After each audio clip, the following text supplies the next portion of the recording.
The world has devolved into a horrid, barbaric state. Concrete blocks haunt me. Empty and white has turned into the new height of taste. Simplistic, sleek, modern. Where's the detail, dear listener, the pizzazz? What hole has it disappeared into, and how can I find this hole?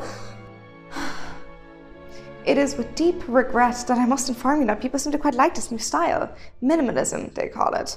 Last I checked, we were mourning the loss of detail in web design.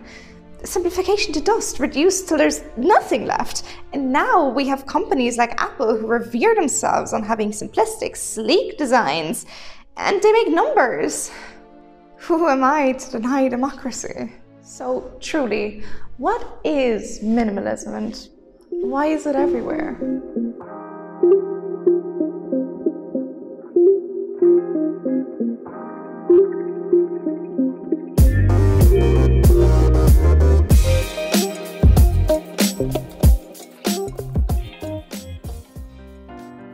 Minimalism encourages its believers to reduce and declutter. That is philosophically as also a design principle. See, the thing is, we will find desaturated colors and simple, undetailed shapes and emptiness alongside a singular potted plant. So, a thing that has been popping up is that producers of phones have been removing key features. Recently, we've seen the headphone jack go entirely missing, and my personal bet is that next we're going to just be losing our charging ports and we're just going to be having wireless chargers. They're going to be triple as expensive. Anyway. The goal is to have a stylistic consistency of simple and clean designs, a canon, if you will.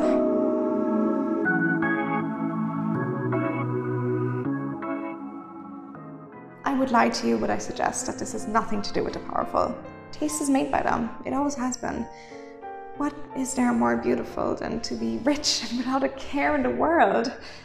Anyway, money can't buy taste, but it can buy acknowledgement. See, if a rich man has clinical white walls and just basically nothing in his bedroom aside from one single futon perfectly centered in the middle of the floor, this is considered great and powerful because he's putting himself above his material possessions.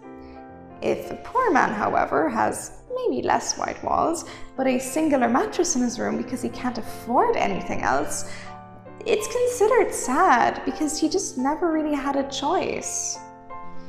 To be perfectly honest, this style I've accrued, this taste, it's also inspired by the leaders of the old world. See, gilded frames on old paintings, they just make my heart sore. And I know that there's many a person who would call it colonial and haughty and gaudy. But is it my fault that it makes me happy? The comments on our videos like the MTV UK's Kardashian house tour suggest that people are actually quite enraged at the minimalist mansion that she lives in. However, I don't really have to wonder whether this distaste for her lifestyle is going to turn into a new trend. It already has.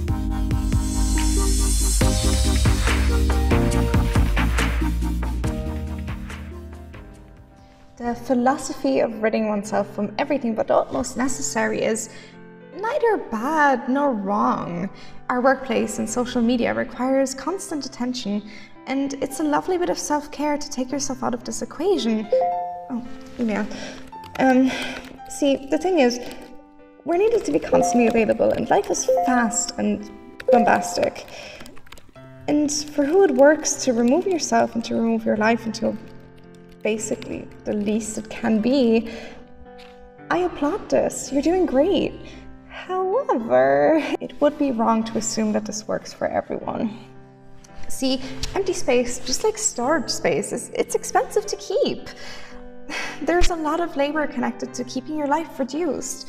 It requires a lot of attention and energy that not all of us can afford.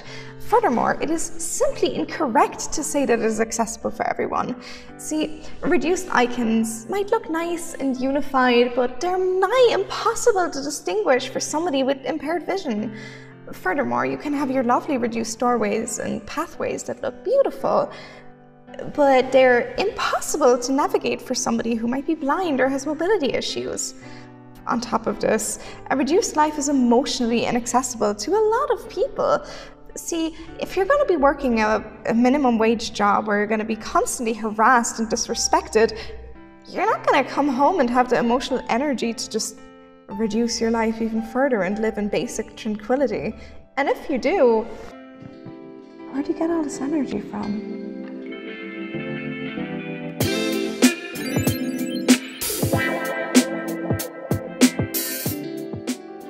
Designers hold a special place in society. They don't grow food or build shelters the way a builder or a farmer would.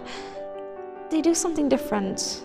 They make life worth living. Let me explain.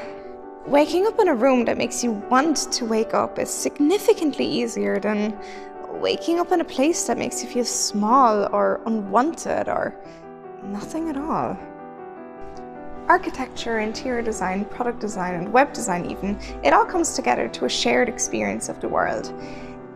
If that experience is bad because the world is ugly, because there's oppressive buildings and unreadable websites and horrible furniture, you're bound to have a hard time. Currently, things are hard enough as is.